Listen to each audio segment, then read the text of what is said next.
చోటు చేసుకుంది. మాజీ మంత్రి భూమా అఖిలప్రియను పోలీసులు అడ్డుకున్నారు. దోనిపాడు మండలం భాగ్యనగరం గ్రామంలో భవిష్యత్తుకు గ్యారంటీ కార్యక్రమంలో పాల్గొనేందుకు అఖిలప్రియ బయలుదేరారు. అప్పటికే ఆ గ్రామంలో గడప గడపకు మన ప్రభుత్వం కార్యక్రమం జరుగుతుంది. అందులో అధికార పార్టీ ఎమ్మెల్యే గంగుల పాల్గొన్నారు. అయితే అధికార విపక్షాల నేతలు ఎదురుపడితే శాంతి భద్రతల సమస్య వస్తుందని ఆ గ్రామానికి వెళ్లొద్దని పోలీసులు అడ్డుకున్నారు. ముందుగా ప్రకటించిన షెడ్యూల్ ప్రకారం తాను భాగ్యనగరం వెళ్లాల్సిందేనని అఖిలప్రియ పట్టుబట్టారు. దీంతో ఆమెను ముందస్తుగా అరెస్ట్ చేస్తున్నట్లు పోలీసులు ప్రకటించారు.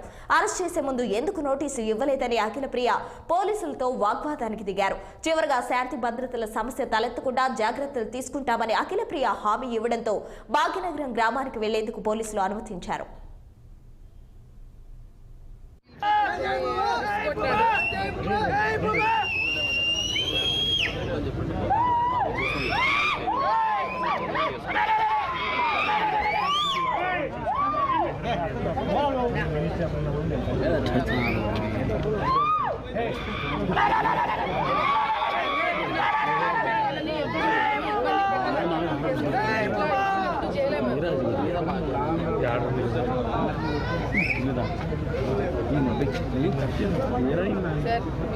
డిపార్ట్మెంట్ వాళ్ళని ఇబ్బంది పెట్టకుండా